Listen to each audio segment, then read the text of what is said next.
The topic of tonight's talk is Undermining the Ego. Before we start, let me get some feedback from you. What do you understand by the word ego? What does it mean to you? Pride. Pride. Okay, anyone else? Own identity. Own identity. All right. Anyone else? Not my true self. Not my true self. Okay. Well, there's the Western psychology tradition that puts it actually as an important part of your actual... The important part of yourself. Your actual self. Okay. Anyone else? Does everyone agree with these definitions? Because if you don't really understand what it means, then we might not be talking about the same thing, although we use the same word. Any more suggestions? Something that is totally changeable and doesn't fix from one day to the next. All right. Always changing. It's not changing. That's what the ego is supposed to be. It's changing. It's changing. It's changing. Oh, it's changing. It's always changing. All right. Okay, let's look at the word anatta. Anatta is a word that's used very often in our Buddhist scriptures, and it's usually translated as not self. I've never seen it being translated as not ego. What does the Buddha mean by not self? A permanent self? A permanent self? Let's look at what the Buddha said in the second sermon called the Anatta Lakkhana Sutta that he gave to the 5 bhikkhus. He said, Rupang Bhikkhave Anatta. Form is anatta, not self. Rupan Tidang Bhikkhave Atta Abhavissa. If form were self, Natang Abadaya Samvateya, then it would not conduce to sickness, to disease. Labetacha evang me rupang hotu evang me rupang ma hositi. And it would be obtainable of form, then we command it, let it be this way and let it be not that way. But because monks, form is anatta, not self, therefore it conduces to sickness, to dis-ease. And therefore it is not obtainable of rupa, of form.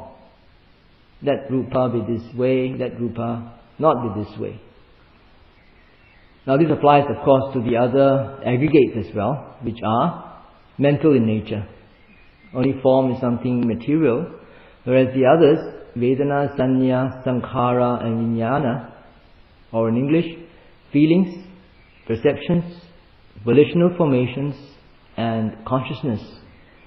These 4 aspects of the 5 aggregates are also treated in the same way. From here we can sort of infer the opposite. If it were self, then it would not conduce to disease. If it were self, then we could tell it to do what we want. Right? So this has the implication that the self that the Buddha was trying to deny, the atta, is something that has total control.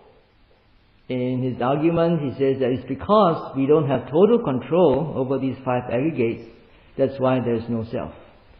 And then in the next section, he asks the monks, what do you think, monks? Is form permanent or impermanent? And he asks the same thing of the other aggregates as well. Is feeling, is perception, volitional formations, is consciousness permanent or impermanent? And the monks answered, impermanent, Bhante. And what is impermanent? Is it sukha or dukkha? I guess you understand what is sukha and dukkha. Dukkha means suffering, and sukha is the opposite of suffering, well, happiness. And the monks answered, dukkha, Bhante. It is suffering.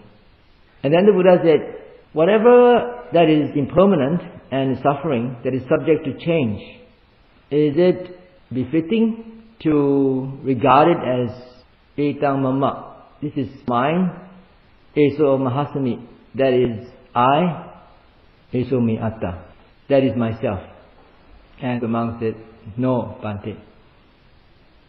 So let's look at this logic of the Buddha. He's trying to say that whatever is impermanent is suffering. And whatever is impermanent, suffering and subject to change is not self. It's not self, it does not belong to you, it's not you. Now, if we were to try to analyze this from a logical point of view, it doesn't make much sense, does it? But experientially, it does make sense. So from this logical argument of the Buddha, we can get some implications. The first one is that if there were a self, then the atta would be in total control. Secondly, if there were a self, then it would be permanent, not unchanging. And it would not be suffering, it would be happiness. So what the Buddha is trying to deny is that there is a permanent, unchanging self that is always happy. There are also many places in the sutras where the Buddha talks about the self, and he says, Attadipa Bhikkhu viharata, Attasarana, Ananya Sarana. Monk, be a lamb unto yourself. Take yourself as your own refuge. Don't take any other refuge. And in another verse in the Dhammapada he says, Attahi atano nato. Self is one's own protector. Gohi nato parosiya. Who else can be your protector but yourself? So isn't there an apparent contradiction? On the one hand, he says there's no self, and on the other he says you should take yourself as your own refuge. Be a lamb unto yourself. The second one, he's talking about the mundane self. Right, that's true. So actually the Buddha is talking on two levels of truth. One is on the level of conventional truth, and one is on the level of ultimate truth. So the Buddha did not deny that there is an empirical self, the mundane self. And indeed he uses the word I and me and you, and he scolds his monks when they misbehave. But what he is denying is that there is no such thing as an unchanging, eternally happy, metaphysical self that is in total control. So when he says not self, that's what he means. Right, although it's very clear that there is an empirical self and there is no metaphysical self, and although we also understand that everything is impermanent, on a gross level, you know that someone is born, he will eventually age and be sick and die. On a more microscopic level, you will know, if you have been keeping abreast of scientific developments, that millions of our cells are dying every moment and new ones are being created. If you go into quantum physics, you will know that the Newtonian physics of the 19th century conceptualized atom, the atom as the smallest particle of matter, is no longer valid. As scientists research more into the nature of the so-called atom, they find that there are so many other subatomic particles. And recently I read an article in the New Scientist which says that latest findings show that even within a proton there are other subatomic particles, and they only comprise 1% of the total mass of the proton. So 99% is emptiness. But you and I are as solid as we can see right now. We also know that our minds are very intricately connected with our bodies.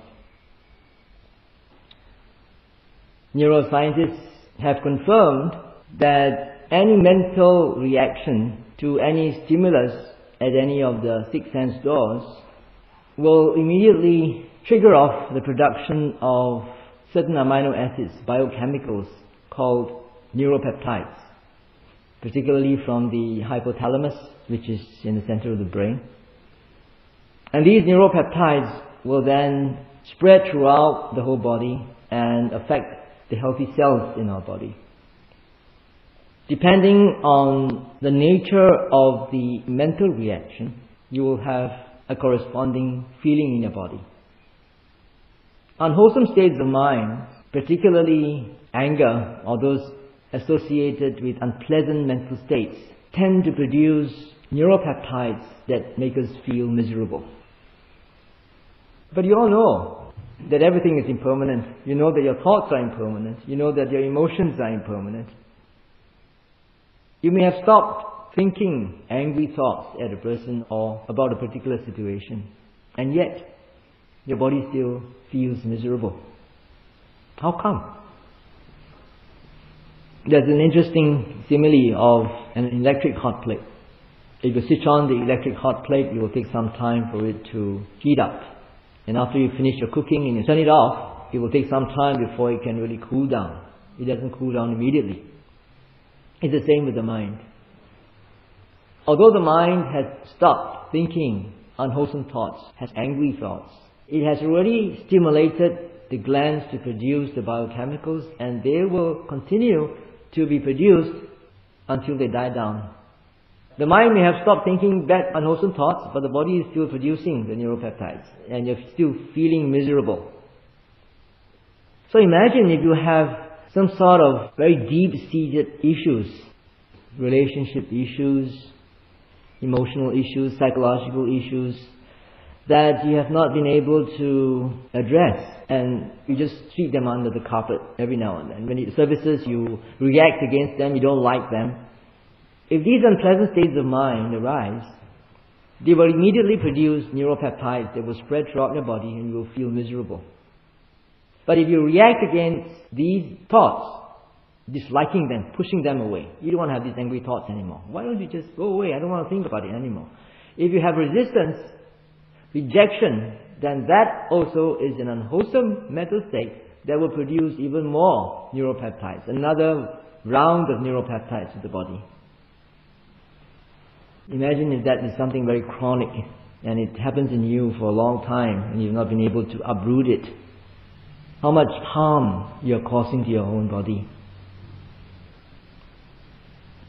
And that's why a lot of sicknesses and diseases these days are psychosomatic in nature. It's all caused by the mind. Even though you might go for the best medical treatment to address the symptoms, if you don't go to the very root and uproot the main causes, the root causes of the disease, of the ailment, it will come back again. We know that everything is impermanent. We know that millions of cells are dying every moment and new ones are being created. We know that our minds are rising and passing away from moment to moment. They are impermanent. We are not sad all the time. We are not happy all the time. Joy and pleasure come and go. But still we are attached. We read the Buddhist principles and doctrines and we understand that there's no self, there's no permanent, unchanging self. We know that we are not always in control. And yet, we still have this sense of I. The sense of self-identity. We still think that we are the same person that we were this morning. Although some of you might agree that you're not the same person as you were 20 years ago. But you would be more hesitant to say that you're not the same person that you were 2 hours ago, 20 minutes ago, or 20 seconds ago. Why is that so? Why do you think? Why is that so? It's the memory. Memory. Alright, it's the memory. Oh, we want something to believe in. You want something to believe in. Right. So you believe in your thoughts and yourself. Right, okay. That brings us to the subject of ego. Although we can understand and can accept what the Buddha says about anatta from his second sermon, where we drew some conclusions that he was referring to this self, this metaphysical self that's supposed to be in total control, which is permanent and which is unchanging. We know that there's no such thing. And yet, there is a deeper sense of self that is so inherent in all of us. And what is that based on? We are coming nearer to the ego. But one more thing before we get to the ego. Yesterday, Shinjira asked about a sotapan. How does someone know that one becomes a stream enterer? And one of the factors that the stream enterer has abandoned or uprooted is a belief in self. A belief in a permanent, unchanging self. Although a Sotapanna, a stream enterer, has really abandoned or uprooted this belief, this view that there is a permanent, unchanging self, he is still suffering from attachment to the ego. That's why Asmi Mana. Asmi Mana is a Pali word. Asmi means I am, and Mana means conceit. The sense of I am can only be uprooted by an Arahant, the one who is fully enlightened. Not even by an Anagami, but only by an Arahant. So this sense of I am, as long as it's there, we cannot get away from the ego. Because that's what the ego is all about. It's how we identify with all these thoughts.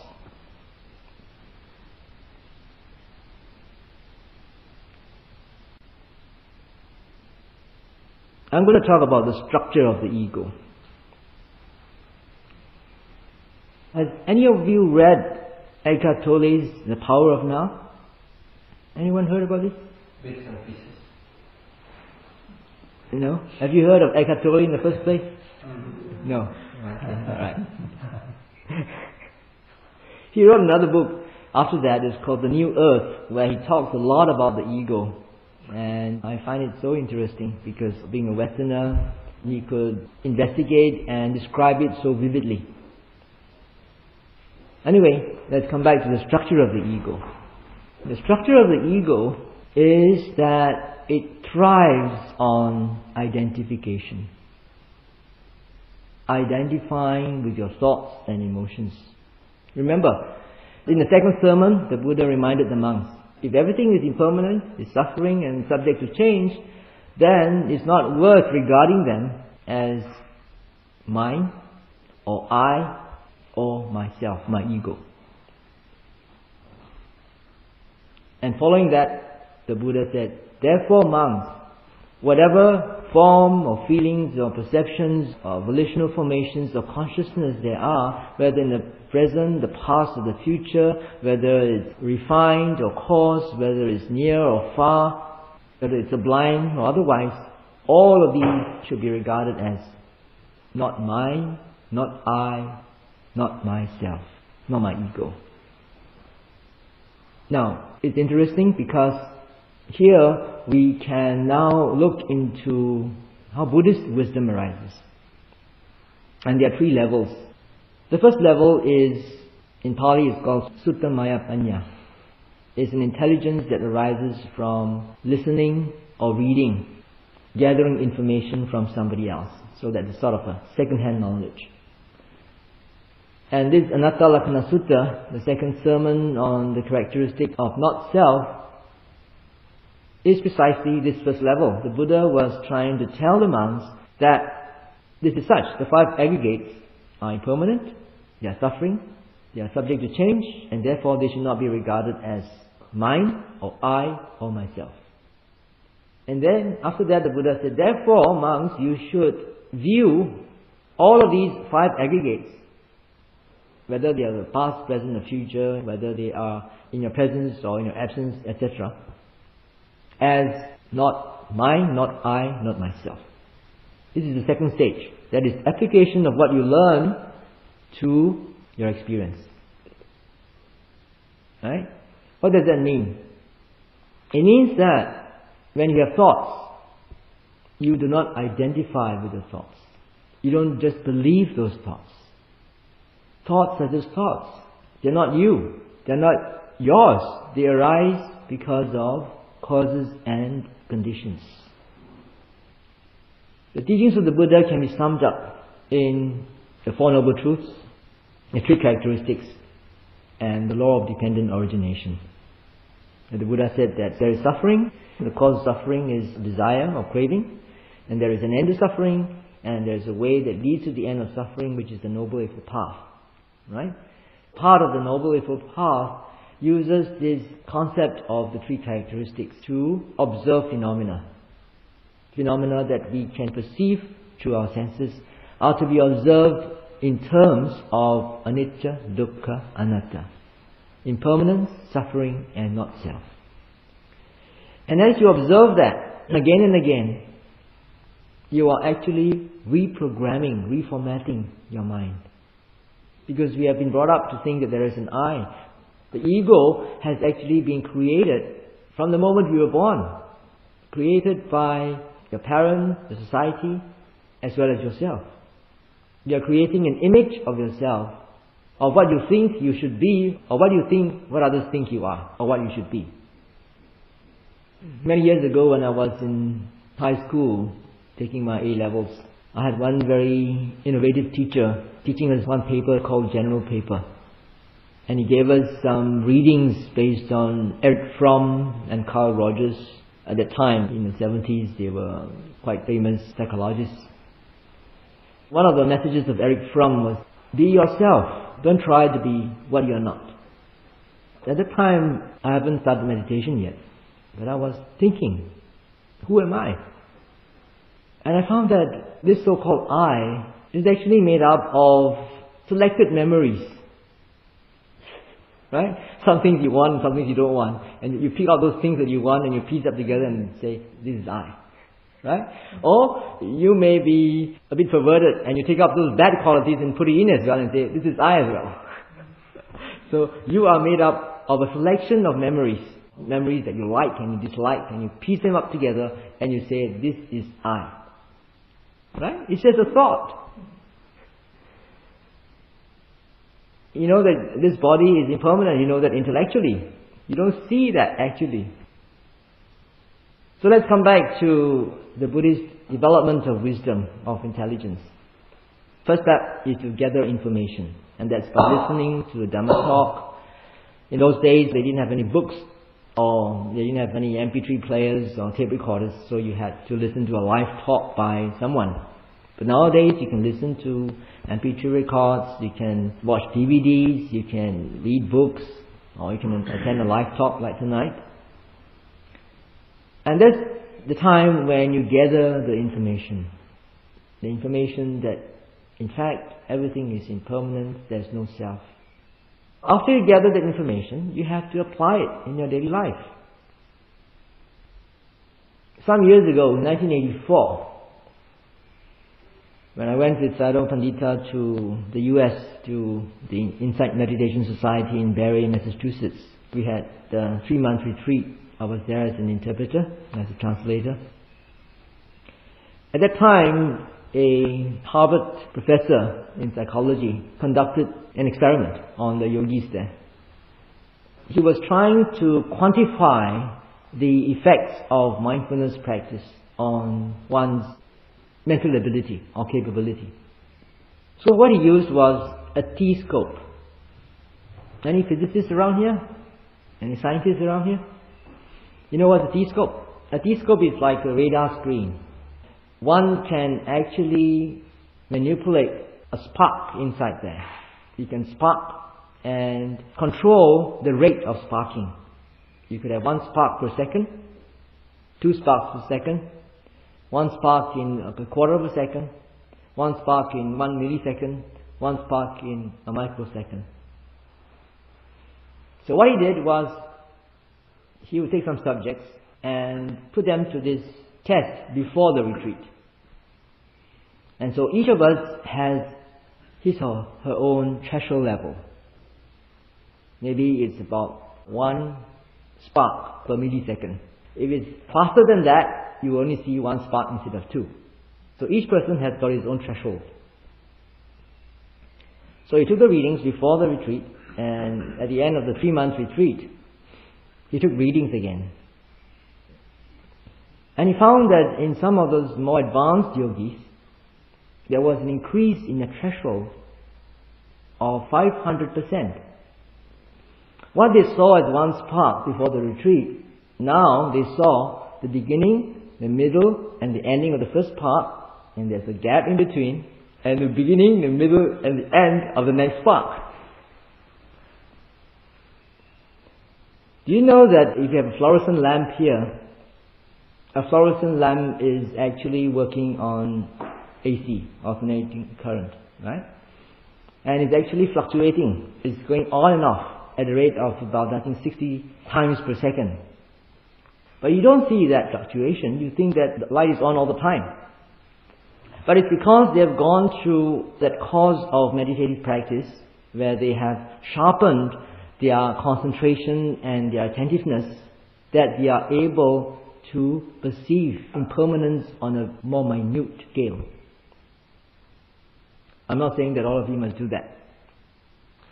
When one is able to perceive impermanence on a micro scale like that, it has a greater impact on your mindset and your worldview. When you are able to see things arising and passing away on such a microscopic level, then you will be less prone to attachment, to false expectations, or to high expectations, or unrealistic expectations. Because expectations are the cause of a lot of suffering, right? A lot of times you are frustrated, you are disappointed, you are sad because your expectations are not met. When we understand that things arise and pass away from moment to moment, then we are cautious when we make expectations. It's not that we don't make any more expectations. We still make expectations, but we know that they are subject to change. And we don't cling so much to the end result. And that helps to ease suffering. But what is even faster than matter is mind. Our mind works even faster than matter. But it's actually not that very difficult to watch how the mind changes as it is to watch how matter changes on that microscopic level. In order to watch and observe all these particles arising and passing away at such a microscopic level, you need to develop concentration and mindfulness for quite an extended period of time. But watching the mind is not that difficult, although it's faster. Initially, we do not really watch the mind. We do not really watch consciousness in the true sense of the word. Now that I use the word consciousness, perhaps I need to explain to you what consciousness means in the context of the 5 aggregates. In the 5 aggregates, we have form, feeling, perception, volitional formations, and consciousness. The first of the 5 aggregates, form, is something material. But the other 4 are all mental in nature. Now, feeling is something not volitional.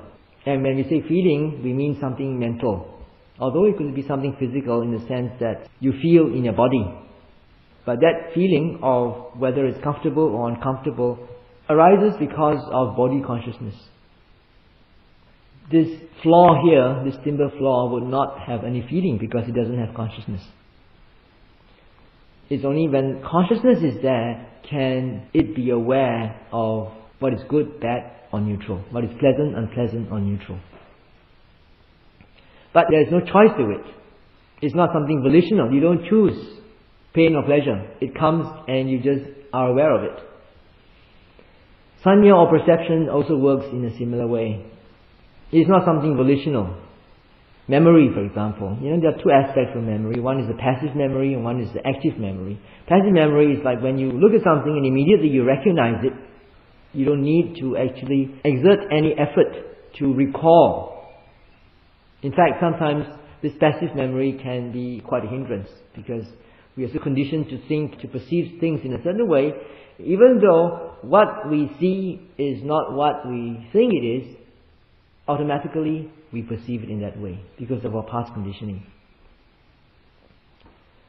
Now, volitional formations are those other factors of the mind that are connected with volition, with intention. So the active part of memory is like when you try to recollect something, to recall something. It's not a spontaneous recognition of something, but it's like, oh, where did I put my keys this morning? Alright? And you start to think, well, could it be here, could it be there? And when you try to recollect, that is active recollection. That is something volitional. So that's part of volitional formations. It's not part of perception. Perception is when you look at something and immediately you recognize it without any effort. That is perception. And consciousness is actually just the bare knowing of something. It has a special sense in our Buddhist terminology. For example, we have eye consciousness, ear consciousness, nose consciousness, tongue consciousness, and body consciousness from the Buddhist point of view. Eye consciousness can only see colors. It cannot hear sounds.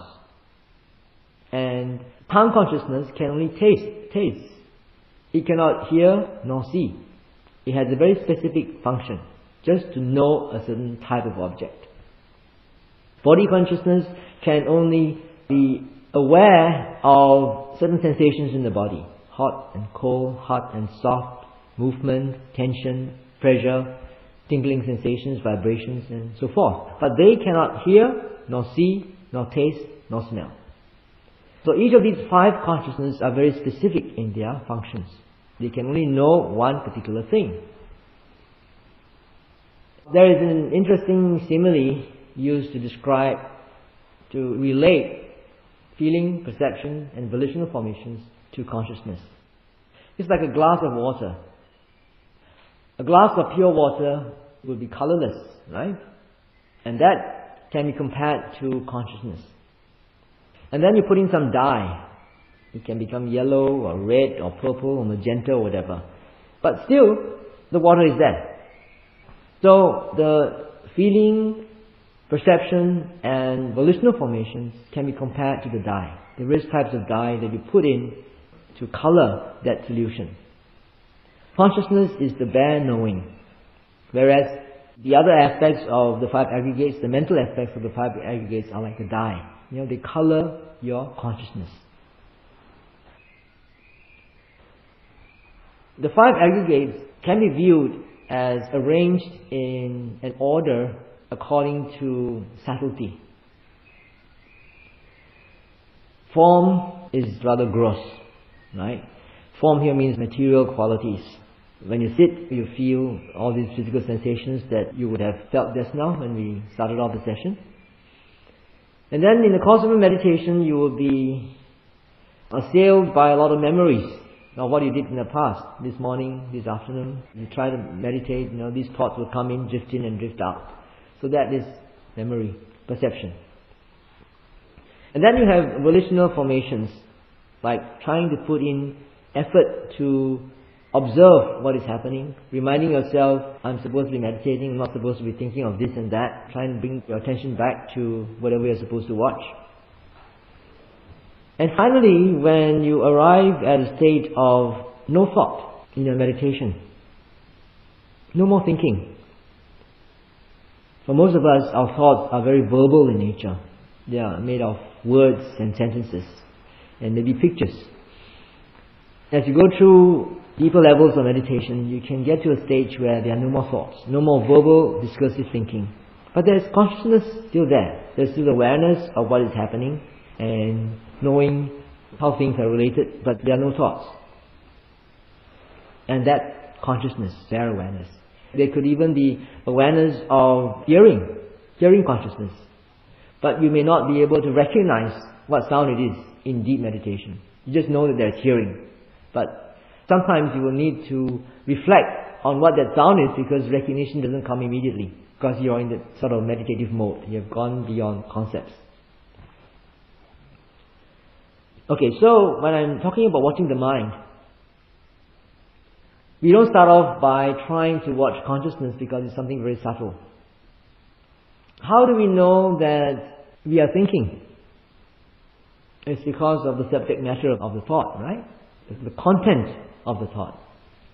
You're thinking of this subject and then suddenly you change and you're thinking of another subject and you know that, oh, this is one thought and that's a different thought, because the subject matter has changed.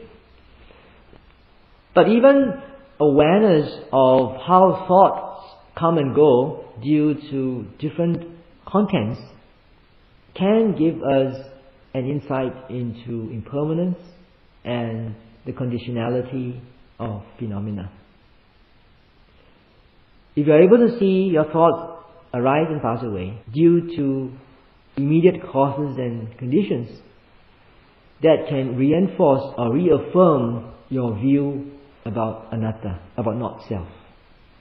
Because thoughts come and go Not because you purposely want to think those thoughts, but those thoughts arise due to causes and conditions. If you are able to pinpoint those particular causes and conditions, then you can see anatta very clearly, even on a conceptual level.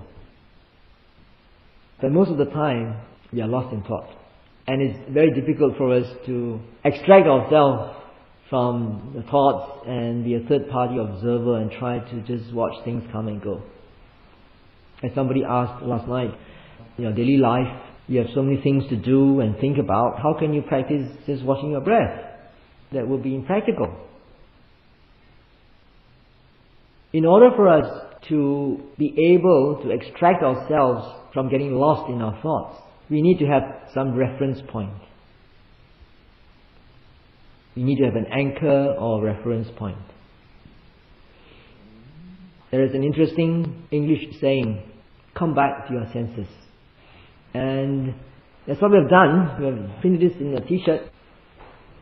I wonder whether you can read it.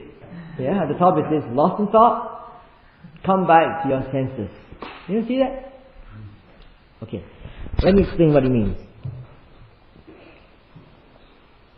Our five senses, our five sense consciousness, eye consciousness, ear consciousness, nose consciousness, tongue consciousness, and body consciousness can only take present objects. Objects which are right in front of you right now. You can't see something which you saw this morning which is not right in front of you. Right? Neither can you hear something which you're going to hear tomorrow, the vibrations of which are not here. But when you're fast asleep at night and your five senses are shut down, you can have a wonderful dream where you're in a disco, dancing, having a nice time. Or you could be chased, could feel that you are being pursued by robbers and you'll be running through your life and panting, and then you suddenly wake up in a nightmare and find that your heart is throbbing. Right? So who is doing that? It's the mind. Yeah? In Buddhism we talk about six senses. The five senses and the sixth sense, which is the mind. So we have eye consciousness, ear consciousness, nose consciousness, tongue consciousness, body consciousness, and mind consciousness. And it is mind consciousness that is the culprit. Whatever that we can perceive through our five senses are actually just raw data. It's just like the 1 and the 0 that you key into your computer. It's all raw data. If you do not have a software to be able to interpret those data and process them, it's useless. So it's the same with us. The mind for us is the software that interprets all these raw data that we receive through our five senses. And this software is a result of conditioning, programming. You have been programmed, you have been conditioned by a wide variety of causes and conditions. Right from the moment you were born, you were conditioned by your parents, your family, your environment, your school, the mass media, by your peers, by your religious views and opinions and beliefs. And all of these conditions interact and combine in a very intricate way to produce a thought. And this could come out because of a particular catalyst. For example, you're walking along the street during lunchtime, come down from the office and walking to a place to have your lunch. And along the way as you walk, you chance across someone who looks like someone you knew. And immediately the mind will trigger off a memory of this person. And probably an incident or an occasion that you had with this particular person, whether it's something pleasant or unpleasant. And that could also trigger off a whole train of other thoughts. Yeah? So this is the direct catalyst that triggers off the production of a thought. It is not you who deliberately thought that way. It is because the eye consciousness came into contact with a certain visual object, and then your mind consciousness interpreted it, and then from there it went on to proliferate into thoughts about the past. And perhaps also about the future, how you're going to relate to this person again. Now, what I'm trying to encourage is for you to continually remind yourself to watch your mind. And to make use of these 5 senses as the reference point, as the anchor. Because they are only concerned with present objects. Whereas the mind consciousness can think of things of the past, future, and present, as well as concepts and fantasies and imaginations, plans and so forth. But I'm not telling you to do that all the time, because you still have to work, you have responsibilities, you have to think, to carry out your assignments. Yet, although you say that you work 8 hours a day, you don't really do so. From the moment you get up in the morning until you sit down on your desk, how many hours is that? Can you tell me how many hours? 2 hours. Right. Within that 2 hours, your mind is thinking also. But you may not be thinking about work. You may be thinking about the family. You may be thinking about how to get to work on time and so forth. And even within that so-called 8 hours that you're supposed to be working, lots of time you are not actually actively involved in your work. You're preparing your desk, chatting with a friend, you're walking to the toilet, you're in the toilet. All this time, a lot of idle chatter is going on in your mind. Walking from your house to the car park, from the car park to your office, you can actually practice watching the mind, coming back to your senses. Be aware of your walking process, for example. The cold wind blowing in your skin, the touch of your skin with your clothing, the movements of your legs. Be aware of what you see in front of you, what you hear. Be aware of the total surrounding. And ask yourself, if you are not with the 5 senses, what's the mind doing? The moment you realize that it's lost in thought, come back to your senses. This is a very, very simple principle, and it's far more difficult to remember to put it into practice. Back in Taiping in Malaysia, I have this beginner's class every Saturday night. I teach the locals there. And I always tell them, if you have any problems with insomnia at night, you don't have to resort to tranquilizers. I can give you a very simple FOC method of overcoming insomnia. And it's based on this principle. If you are lost in thought, come back to your senses. So what you need to do is, if you have insomnia, lie down on your bed and just relax the whole body. Just try to be aware of the bodily sensations. Your head in contact with the pillow, your shoulders in contact with the bed, your clothes in contact with your body, various parts of the body in contact with various parts of the bed. And every time your mind runs off, bring it back slowly. Every time you reject the thought, observe the rejection, let it go. It's not yours. Come back to bodily sensations, or it could be just listening to sound, even to the tick-tock of the clock. Anything that brings you to the present moment. The reason why people cannot sleep is they are thinking about certain issues that they have not been able to resolve. Right? And these are issues of the past or future. Right? And in order to stop the mind from thinking, it's very simple. Replace the contents. Replace the subject matter. That's another nature of the mind. Another characteristic of the mind is that it must always have an object. A mind without an object is no mind. There's no mind without an object. A mind arises together with an object that it is aware of. So if it's caught up and lost in thought, it's very simple. Substitute the object with the present one. One of the 5 sense objects. And then you will not be bothered with things of the past anymore, or of the future. And remember, earlier on when we started this session, we went through this process of relaxation. Throughout the whole day in our life, it's very good practice, very good habit to come back, to have this body awareness, to check and see whether there is any tension in your body. Anytime. And if there's tension, you consciously relax. And I promise you, by relaxing your body, it will also have an effect on your mind.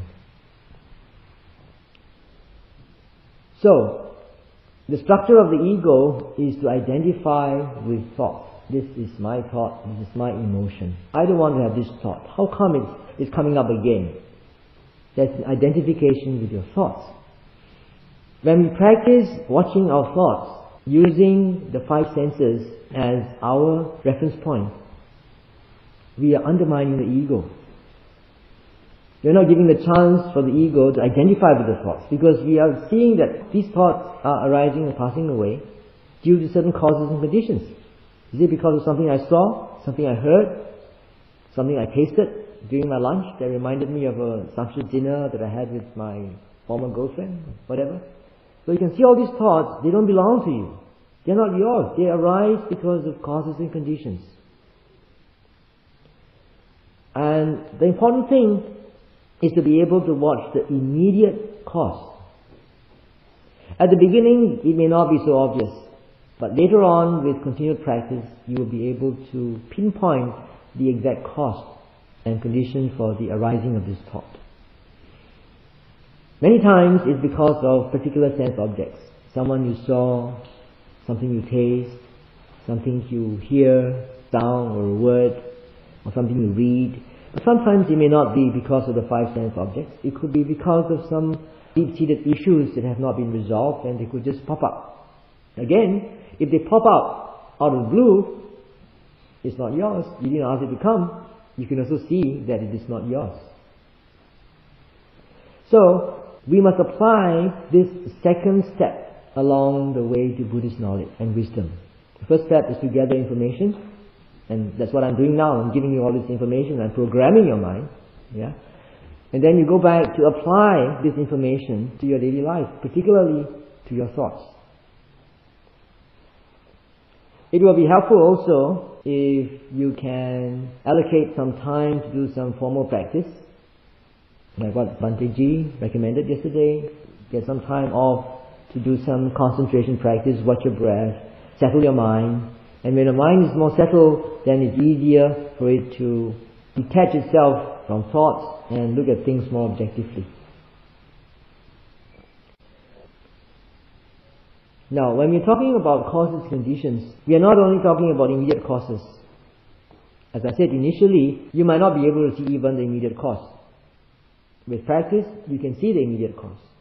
And with further practice, you can see even deeper causes far back in history. As long as we do not understand the causes and conditions for our habitual reactions, we are always a slave to them.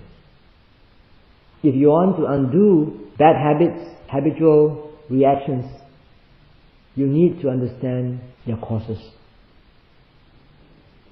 And that will come not through intellectual reasoning, but through an insight as you observe the movement of the mind throughout the day. The important thing is to remind yourself to watch the mind every now and then. You know, when you're not involved in doing something for your livelihood or for your family, at times when your mind is in the idle mode with a lot of idle chatter going on, then you can make use of that idle chatter as organic manure, fertilizer for growing the tree of wisdom. Turn it back. Look at those thoughts. Don't identify with those thoughts. They are not me, they are not mine, they are not myself. These are just thoughts, these are just emotions, these are just perceptions that arise and fall away due to causes and conditions. As we go deeper into daily practice, we can even understand how our views and opinions come about. It becomes very obvious to us that our views and opinions are based on a lot of assumptions which cannot be proven at that point of time. When we realize that, it makes us humble and we're not so assertive. That doesn't mean that we become diffident. We can still be confident, but we can be confident in a humble way.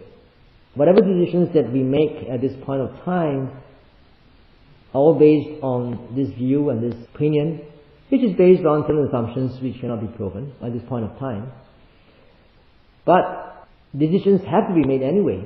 So we are making these decisions based on these assumptions. But along the way, things may change. Our assumptions may be proven wrong.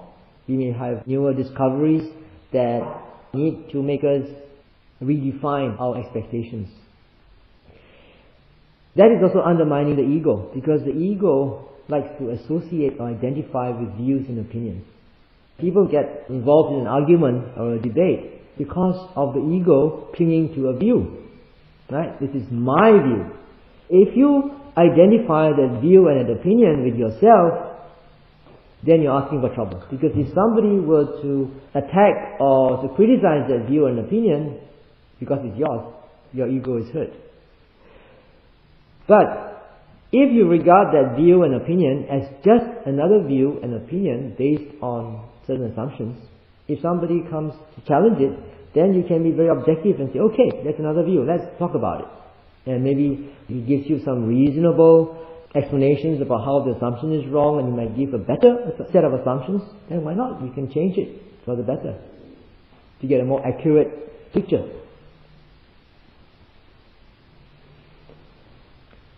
During the Buddhist time, a Brahmin approached a monk, Mahakaccana. He says, Bhante, why do householders fight and quarrel with one another? And the Venerable answered, well, it's because of clinging, attachment, and craving for pleasures of the senses, sense objects. And then why do monks, renunciants, quarrel and argue among themselves? Because they're supposed to have renounced all these worldly pleasures. Then the Venerable said, it's because of attachment to views. So attachment is a culprit. It doesn't matter what object it takes, whether it's sense objects or whether it's views and opinions. As long as there's attachment, that is going to be the cause of suffering. Okay, let's look at another two aspects of the ego. One is comparing, and the other one is criticizing. The ego loves to compare. I'm better than you. I'm equal to you. Oh, I'm such an inferior person. I'm useless. I'm inadequate. That's the work of the ego, is doing all the talking. It also likes to criticize. Oh, look at that guy. Can't even do the job straight. Doesn't have the common sense to do it that way and this way. The ego is more concerned with opinions and interpretations rather than with facts.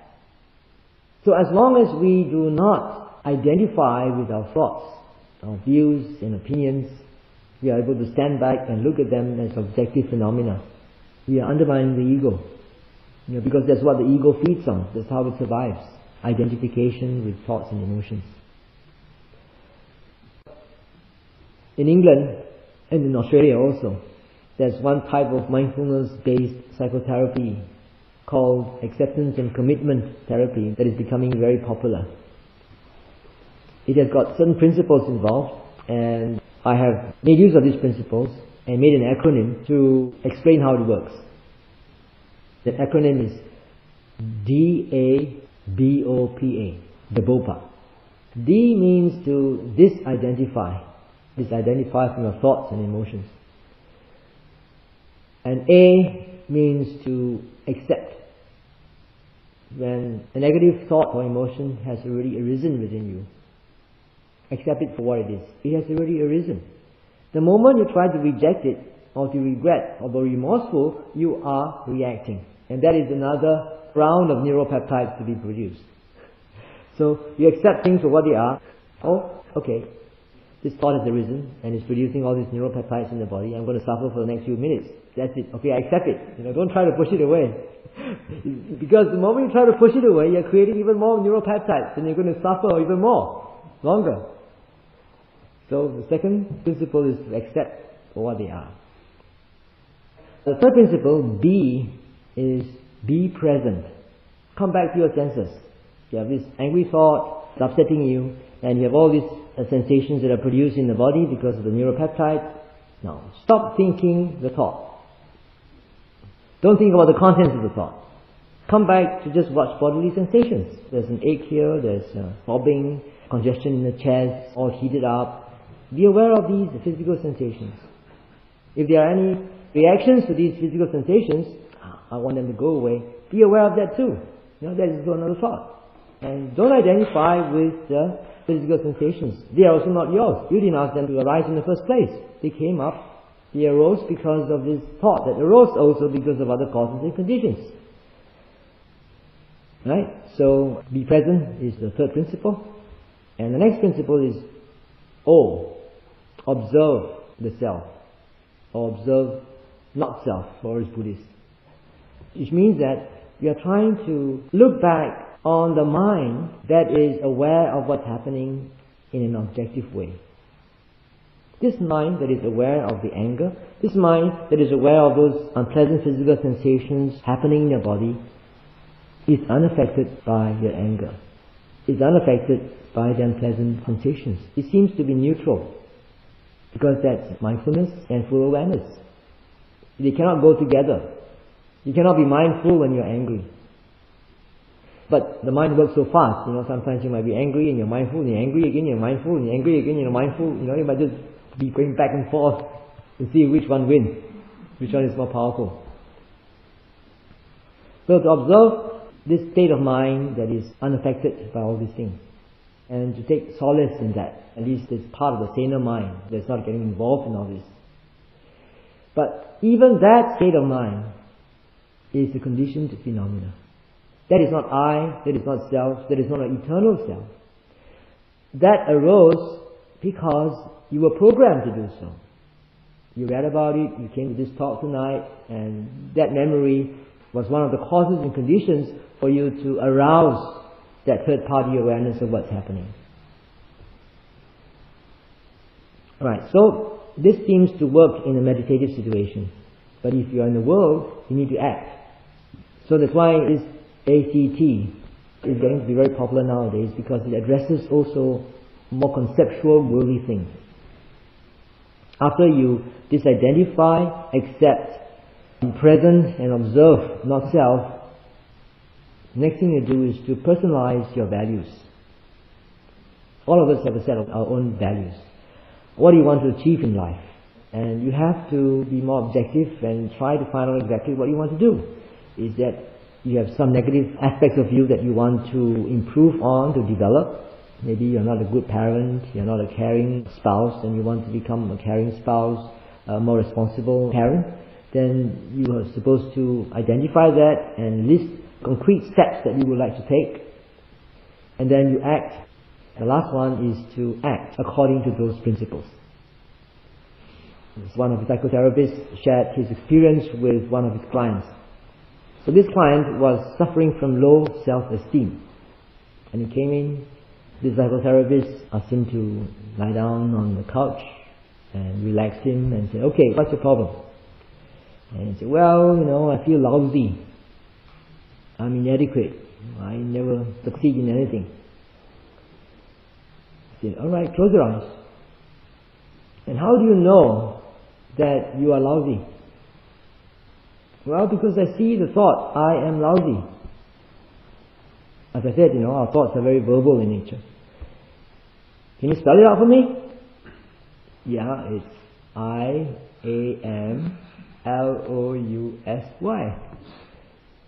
Right, he says, good. Now change the font.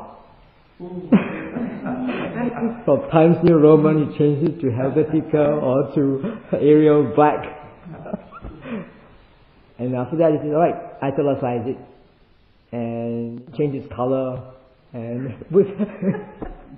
and after a while, this guy was laughing and having fun. Yeah?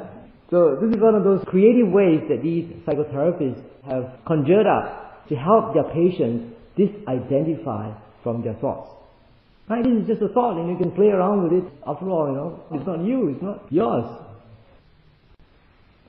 The lesson is that we should not simply believe every thought that we have. We should question the thought.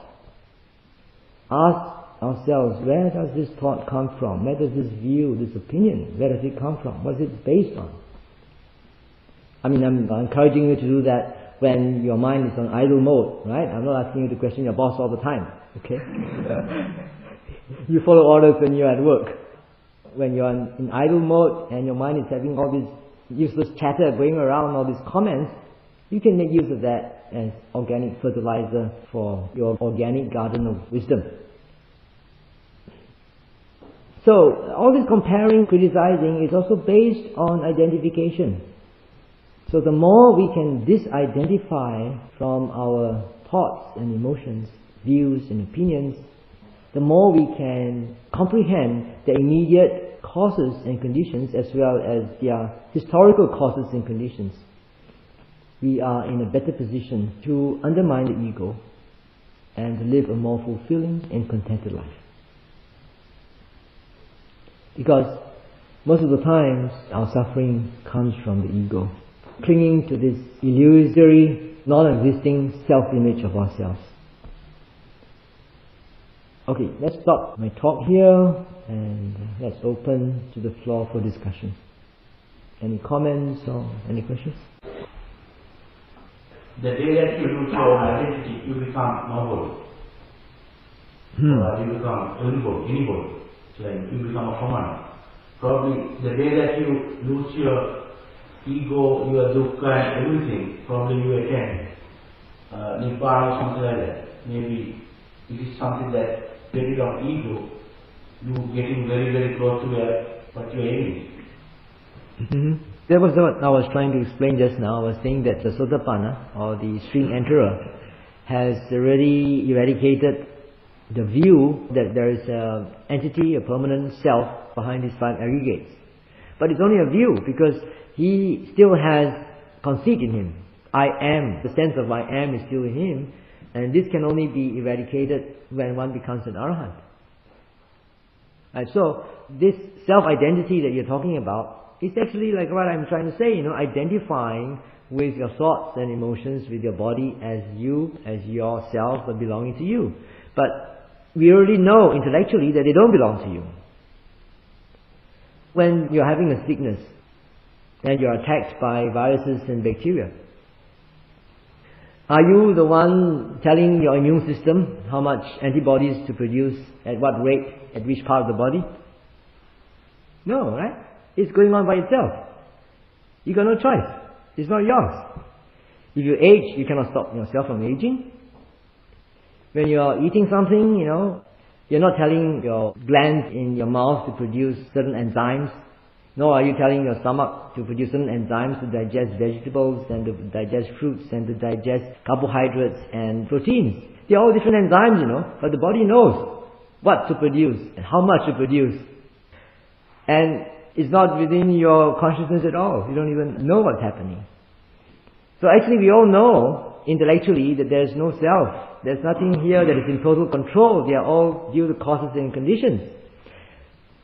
But it's because we do not see from a moment-to-moment basis,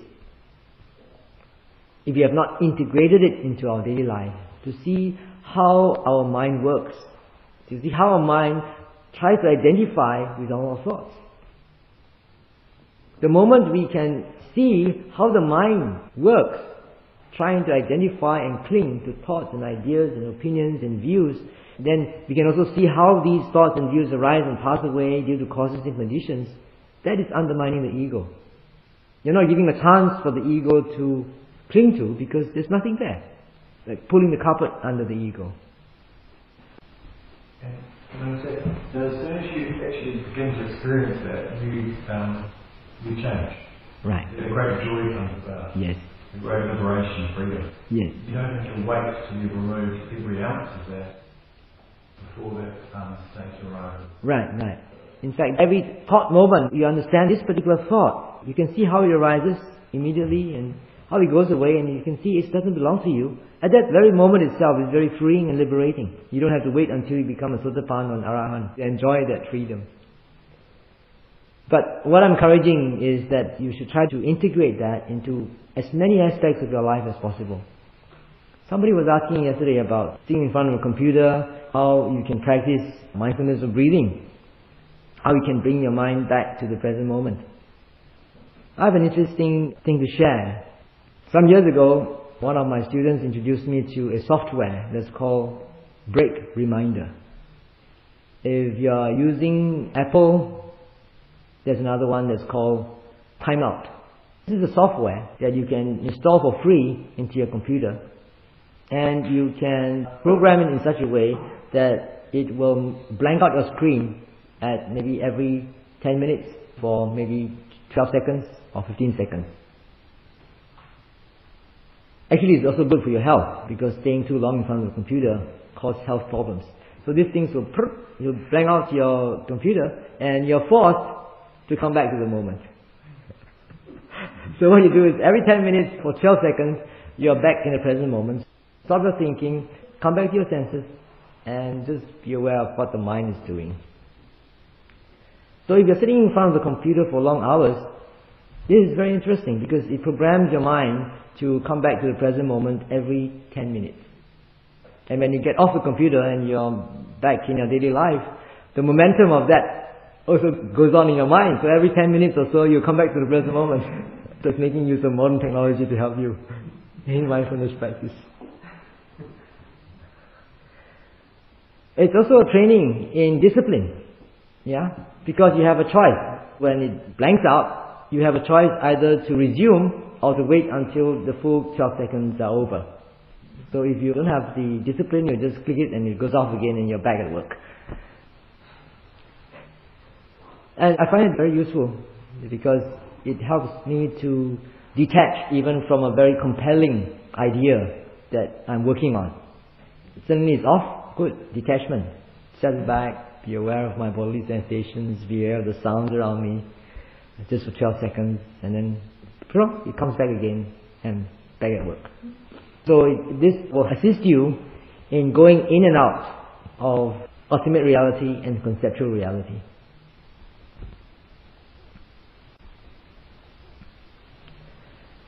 Okay, anyone else? Yes. Is it a spiritual ego to believe the thought that this life we can complete Buddha's teaching? The question is it a spiritual ego to think that within this life one can complete the Buddha's teaching? Wow, become an arahant in this life? I think one should also be careful when one makes vows. There's one particular case of a student in Malaysia. He attended a talk and he was so inspired by the talk that he made a vow that he wanted to repay all his karmic debts in this very lifetime.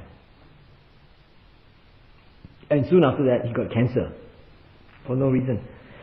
And so the parents were very distraught and frantic, and they asked for advice. And I said the first thing to do is to ask him to revoke that determination, that aspiration. Why are you in such a hurry? Take your time. You can make a wish that you want to become an arahant as soon as possible in the most comfortable way.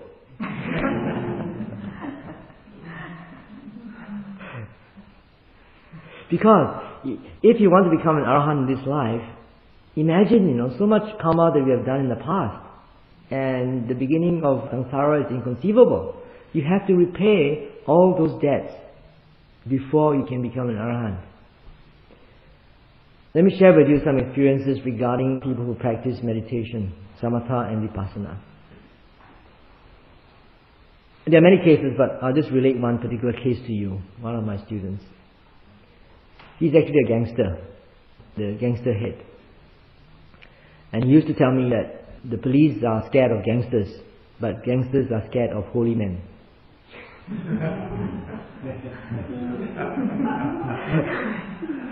So now he's our security officer. When I conducted my first retreat in Taiping, there was back in 2000, I think, or 2001.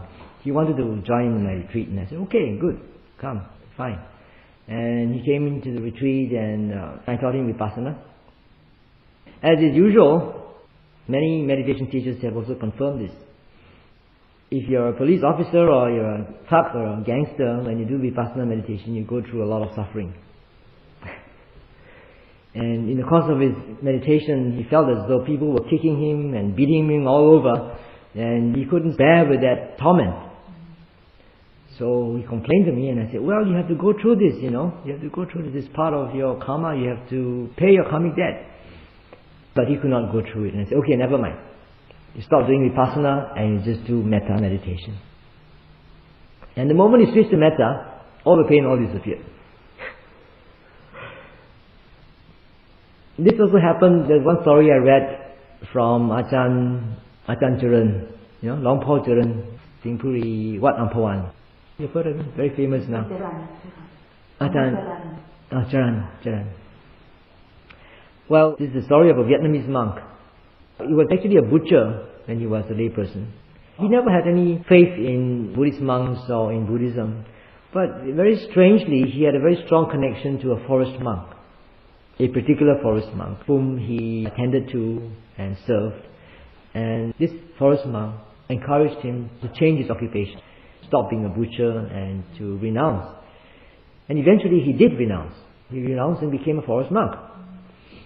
At that time he was practicing Buddho, just samatha, staying in the forest, just practicing Buddho for a couple of years. And in the forest, a deva appeared and said, "Look, you have done a lot of bad karma in the past. And by doing just this, you won't get out of samsara. You have to pay. You have to repay your karmic debt in order to make progress in your meditation. Why don't you go and see Ajahn Charan in Wat Amphowan in Singpuri?" And this monk was up in the north and he says, "I haven't heard of this place before. I don't know how to get there." And the deva says, "Don't worry, I'll guide you there." And so this deva guided him all the way to Ajahn Charan's place, Wat Amphowan in Singpuri. And this Vietnamese monk was practicing under Luang Por. At that time, Luang Por was also holding a meditation camp for some university students. And so this forest monk camped outside the meditation hall. And one day when he was going through this stage of his practice, he was rolling on the floor, screaming as though he was being cut to pieces. But he had the endurance and the courage to go through that experience with Luang Por's encouragement, of course. After that, he made quite good progress in his meditation. Eventually, he went back to Vietnam and started a meditation center there. And according to what I read in Luang Por's account, after a few years he disappeared because he wanted to do his own practice and nobody heard about him anymore. Yeah, so what I'm trying to say is that if you do Vipassana meditation, be prepared to pay your karmic debts. Yeah, and if you make a vow, be realistic. Okay, you make an aspiration, be realistic.